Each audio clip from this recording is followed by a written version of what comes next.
Le débrief, l'émission sur toute l'actualité du foot régional avec Radio VSM et le foot normand.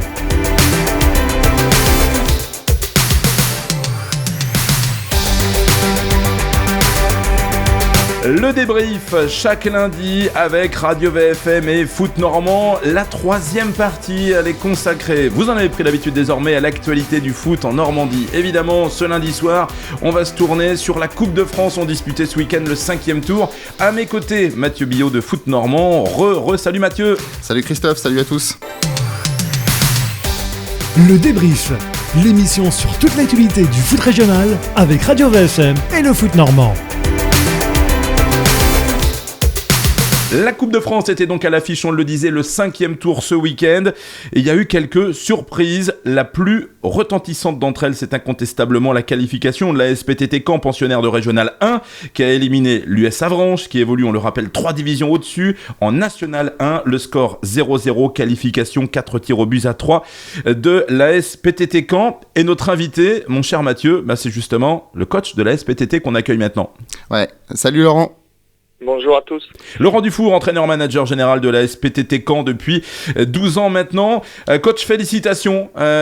Comme on le disait tout à l'heure, c'est un vrai exploit que vous avez signé, une vraie sensation qui s'est produite effectivement au stade de la Hache. On rappelle le scénario de ce match quand même, Laurent. Vous vous êtes retrouvé à 10 dès la 8e minute après l'expulsion de Sofiane Nelly sur un pied haut. Franchement, Laurent, à ce moment-là, vous vous êtes dit quoi ? On s'est dit que ça allait être encore plus dur. On s'est vraiment, là, on avait mis en place quelque chose et puis Sofiane était très important dans notre plan de jeu.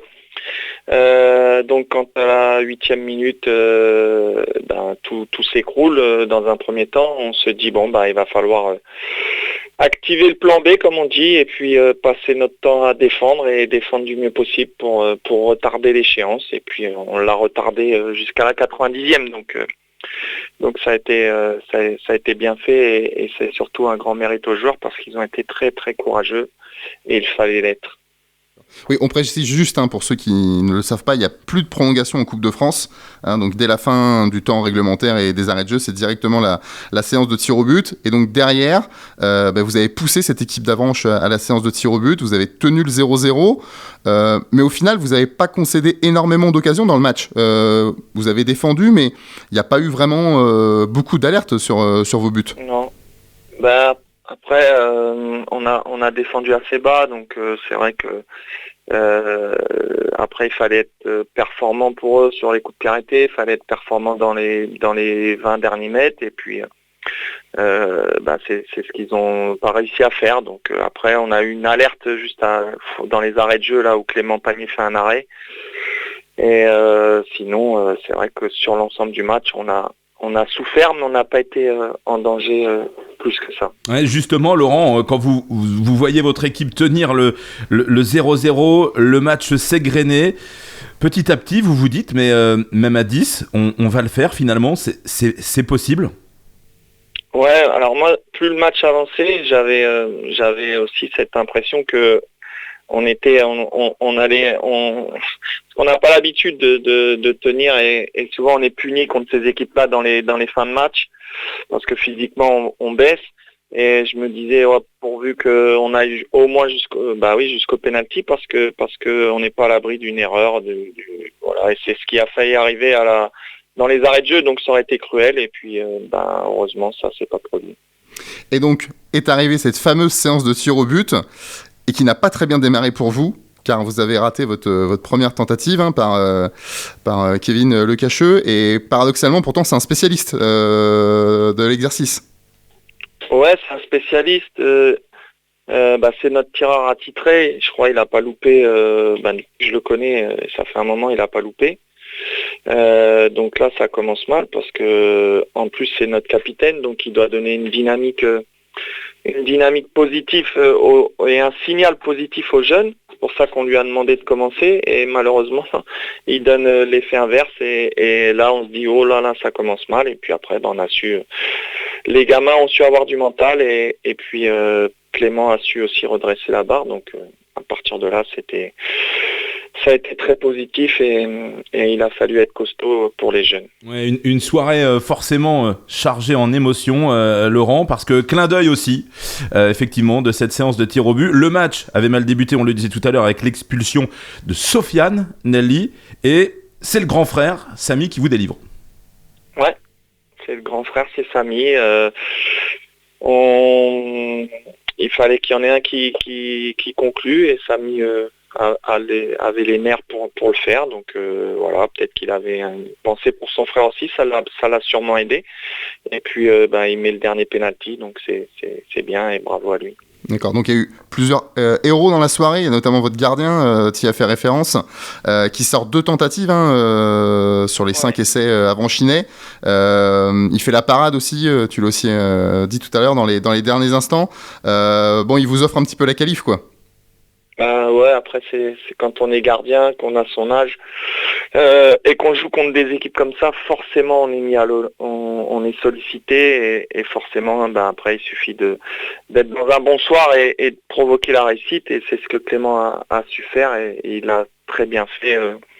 Voilà, maintenant il n'a pas été plus sollicité, mais quand il a été sollicité, il a répondu présent. Et puis après au penalty, il s'est fait plaisir. Je crois que les gardiens arrivés à ce stade-là, c'est un plaisir pour eux parce que c'est leur moment, les moments où où on peut parler d'eux, où ils peuvent être décisifs. Et puis Clément, avec l'expérience qu'il a, il s'est pris au jeu et il a très bien influencé la séance de tir au but.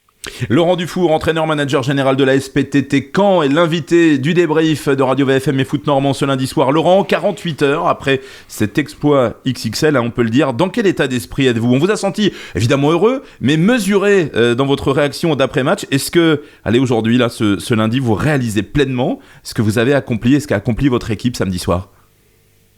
Oui, c'est vrai qu'on a fait un peu le buzz, donc on n'est pas sollicité tous les week-ends par la presse, par les radios. Donc aujourd'hui, c'est vrai qu'on se rend compte qu'on a fait un exploit, on a réalisé un exploit. Au début de semaine dernière, quand je regardais un peu les joueurs qui composaient cette équipe d'Avranches, quand je regardais la qualité du football qu'ils proposent, la qualité de leur entraîneur, je me disais, jusqu'au mardi, mercredi, je me demandais comment on allait faire. Et puis on s'est pris au jeu, et puis petit à petit, on a commencé à essayer de trouver des choses positives pour se dire que c'était possible. Et puis après, le match et les faits de match font que c'est un peu irréel, et c'est la magie de la Coupe de France. On l'a dit, c'est un exploit XXL, c'est un exploit peut-être comme on en vit un par génération, comme on ne vit pas beaucoup dans l'histoire d'un club.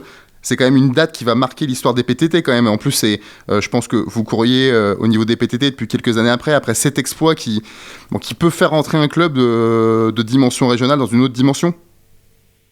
C'est ce qu'on espère. Maintenant, faut relativiser qu'on est malheureusement qu'au 5e tour. Donc il y a encore beaucoup d'exploits à faire pour rentrer dans l'histoire du club, parce que le club a déjà fait, je crois que c'est 8e tour pour la SPTT, et puis donc ça veut dire qu'il reste encore du chemin. Là on a sorti la plus grosse équipe de la région, donc on est très fiers. Maintenant, comme je le dis, si on les sort et que derrière on perd contre une équipe inférieure, ça sera, et on n'est pas à l'abri de ça malheureusement. Donc c'est pour ça que je suis un peu mesuré. Ça m'embête aussi que Sofiane ait pris un carton rouge. On repart dans notre quotidien du championnat. Donc on en a profité, mais la réalité revient malheureusement. Et quand on est coach, on a tous ces petits problèmes-là qui ressurgissent. Et donc c'est vrai que j'en ai bien profité. Et puis lundi, 48 heures après, on retombe dans le quotidien, et il faut vite refermer cette parenthèse pour rouvrir celle du quotidien. Du coup, alors il y a la suite, il y a forcément le championnat, mais le week-end prochain, dans 2 semaines, ça sera déjà le 6e tour. Le tirage a lieu jeudi soir. Est-ce qu'il y a un souhait particulier du côté des PTT une fois qu'on a sorti Avranches, qui était la plus grosse écurie présente sur le tableau au niveau Normandie, on souhaite quoi du côté des PTT? On n'a pas de souhait. On arrive au 6e tour. On va prendre avec beaucoup de motivation notre adversaire. Là, je le dis, il y a 2 ans, on est sorti par une R2. L'année dernière, on se fait sortir par une R2. Donc, je ne sais pas quel est le meilleur tirage. La seule chose que je sais, c'est qu'il faut sortir de ce Coupe de France avec les honneurs. Donc, si on joue une équipe inférieure, il faudra absolument la battre. Et si on joue une équipe supérieure, il faudra faire un match pour pas avoir de regrets et être fier de notre parcours. Alors, il y aura le choix, effectivement. Il y aura plusieurs boules pour ce tirage au sort. Il y aura des clubs de National 2. On le rappelle, d'ailleurs, Granville et le FC Rouen. Des clubs de National 3, Cherbourg, Alençon, l'Avant-Garde de Caen, Évreux, Saint-Lô et Wassel, qui s'est qualifié difficilement également hier sur la pelouse d'une R2 au tir au but. Les clubs de Régional 1, l'AS Trouville-Deauville, Pavilly et évidemment l'AS PTT Caen. Il y a encore des clubs de R2. L'US Saint-Père qui a signé un exploit également. Il y a un deuxième club, je crois, de R2 d'ailleurs. C'est Val-de-Reuil. C'est Val-de-Reuil, évidemment. J'aurais pas dû l'oublier. Comme de par hasard, il l'avait oublié, Christophe. Mais bon, on dira pas qu'ils ont éliminé, mais bon. Et il y aura 3 clubs de Régional 3 qui seront les petits poussés: Saint-Nicolas d'Aliermont, Saint-Julien, Petit-Quevilly et Offranville. Bon, parmi tout cela, Laurent, vous en choisissez aucun en particulier? Non. La seule chose, c'est ce que j'avais dit aux joueurs. La Coupe de France, faut aussi se mettre c'est une compétition où sur un match, il y a plus de niveau. Voilà, c'est une équipe. Là, on a affronté une équipe d'Avranches qui était qualifiée pour le 5e tour. Donc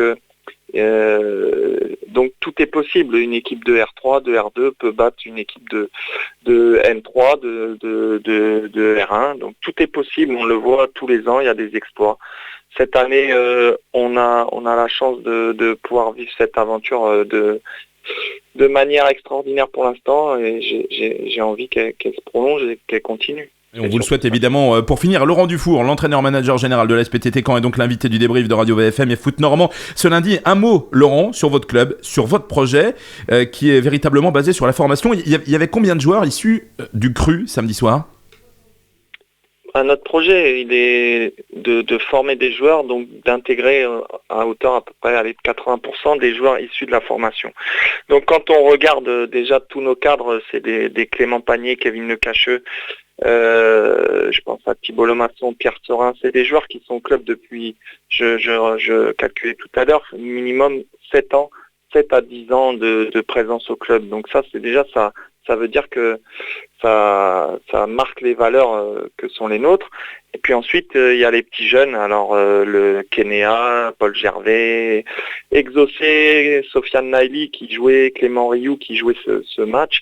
Ils ont 6, 7, 8, jusqu'à 10 ans de présence au club. Donc, voilà, les seuls qui sont nouveaux, c'est les recrues de cette année.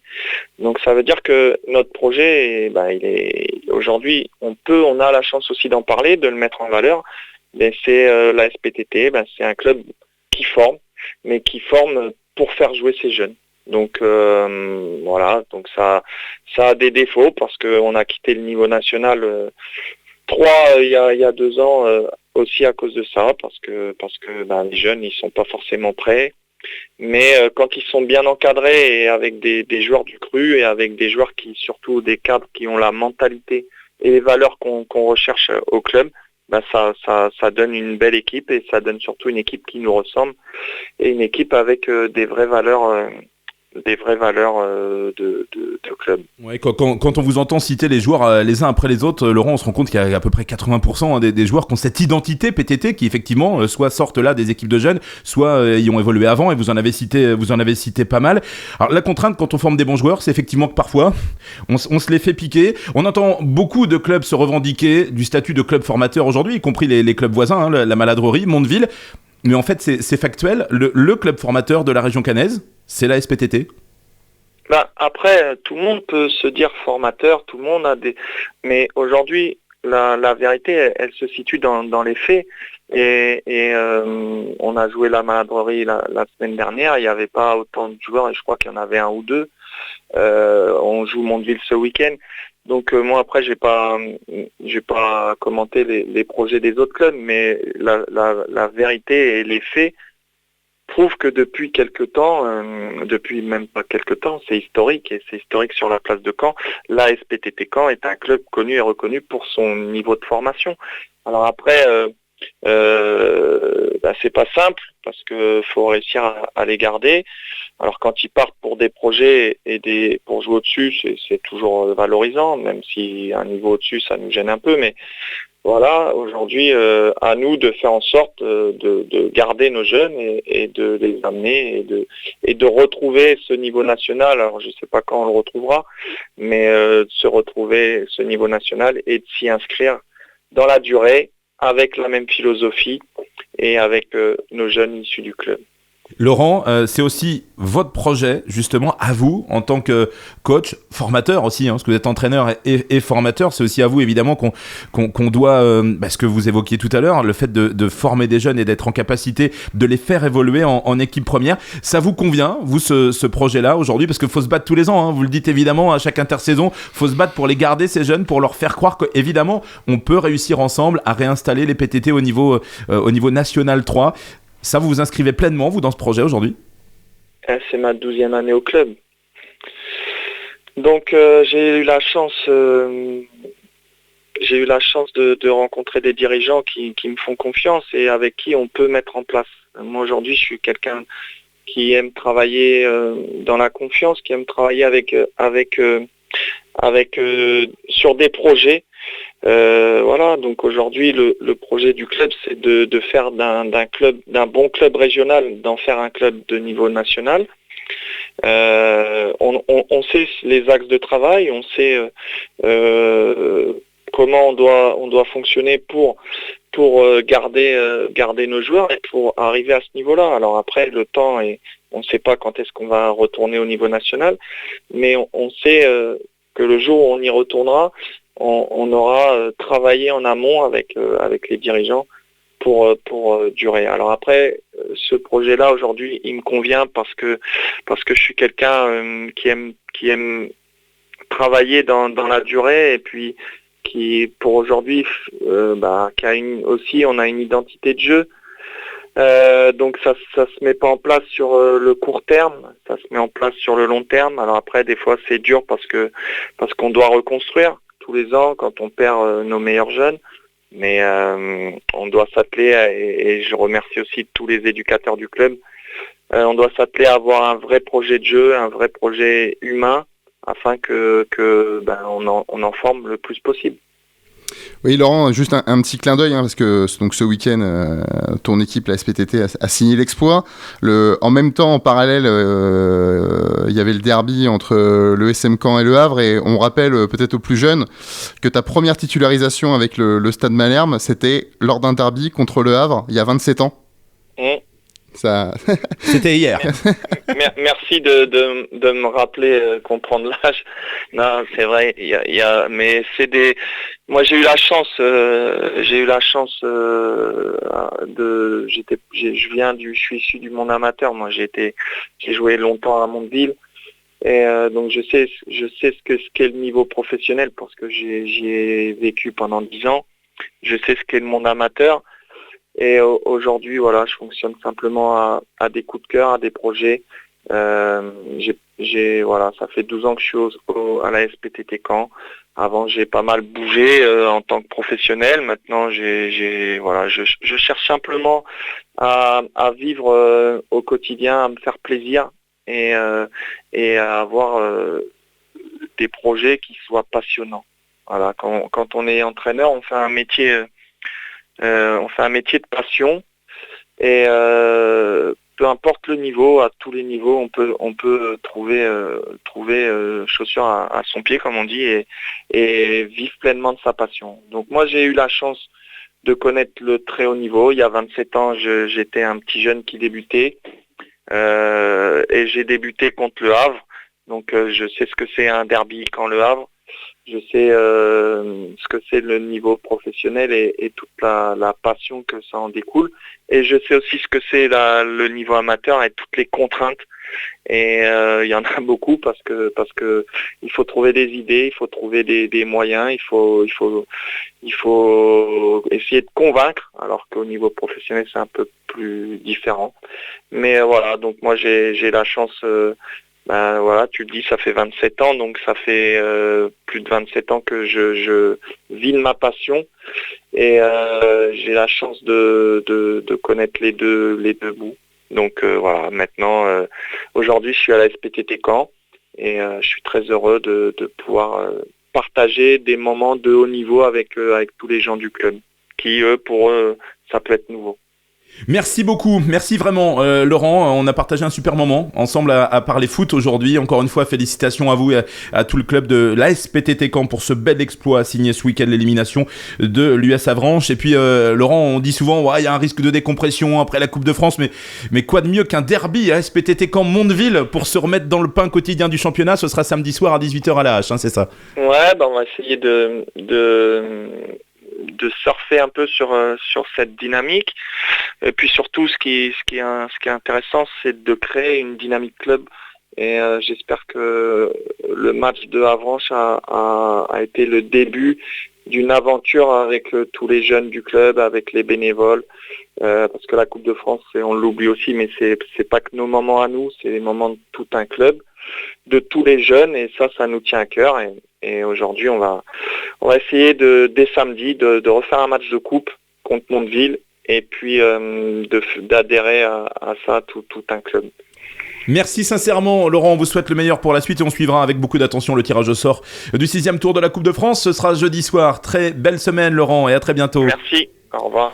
Mathieu, voilà, c'était passionnant de parler foot évidemment avec l'auteur de l'exploit du week-end. Alors il n'y a pas que la SPTT Caen qui a réalisé, alors le plus bel exploit c'est la SPTT Caen évidemment, mais il y en a eu d'autres. On citera Saint-Père, c'est mentionné d'ailleurs sur la page Facebook de Foot Normand. Saint-Père-sur-Mer, club de Régional 2 qui a éliminé Bois-Guillaume, formation de Régional 1 sur le score de 2-0. Puis on citera le club du Val-de-Reuil aussi, autre formation de Régional 2 qui a éliminé au tir au but la Virois, club de N3, 6 tirs au but à 5 hier. Et à ce propos on donne des nouvelles plutôt rassurantes de Nathan Ilan, défenseur de l'AF Virois, qui a été pris en charge par les sapeurs-pompiers par le SAMU de Rouen hier à l'issue de la rencontre, victime d'un traumatisme crânien. Il est rentré tard la nuit dernière à Vire, mais il va bien, on rassure évidemment ses amis et ses proches. Vire qui a aussi perdu sur blessure, c'est Alain Zigou et Anas Lambrabet hier. Il y a des jours comme ça. Voilà, l'événement du week-end, ce sera le tirage au sort de la Coupe de France. Mathieu, jeudi soir, forcément un moment très, très particulier pour ceux qui sont encore en lice. Oui, parce que là ça commence à devenir sérieux. C'est le dernier tour régional avant l'entrée des clubs de Ligue 2, et donc ça aura lieu jeudi à Bois-Guillaume, du coup. Merci beaucoup Mathieu, c'était encore une fois un plaisir d'avoir partagé avec vous toutes et tous cette 3e édition du débrief avec Radio VFM et Foot Normand. On se retrouvera lundi prochain, on aura encore plein de choses à dire évidemment. Merci à Quentin Radic qui a assuré la réalisation des 3 parties de ce débrief que vous pouvez retrouver évidemment sur les réseaux sociaux, en podcast, sur les sites et les pages Facebook, sur tous les réseaux sociaux d'ailleurs de Radio VFM et de Foot Normand. On vous souhaite une belle semaine de sport et à très vite. Bye bye. Le débrief, c'est l'émission pour tout savoir sur le foot régional avec Radio VFM et Foot Normand. Et c'est le lundi soir à partir de 18h15.